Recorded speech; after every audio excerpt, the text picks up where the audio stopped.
Praise the Lord. கர்த்தருக்கு ஸ்தோத்திரம். இன்றைய வசனம்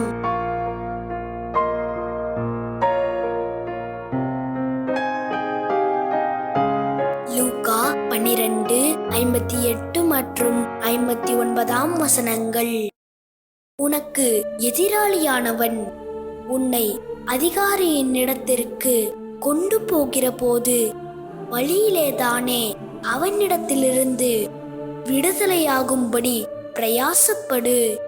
இல்லாவிட்டால் அவன் உன்னை நியாயாதிபதிக்கு முன்பாக கொண்டு போவான். நியாயாதிபதி உன்னை சேவகனிடத்தில் ஒப்பு கொடுப்பான். சேவகன் உன்னை சிறைச்சாலையில் போடுவான். நீ கடைசி காசை கொடுத்து தீர்க்கும் மட்டும் அவ்விடத்திலிருந்து புறப்பட மாட்டாய் என்று உனக்கு சொல்லுகிறேன் என்றார்.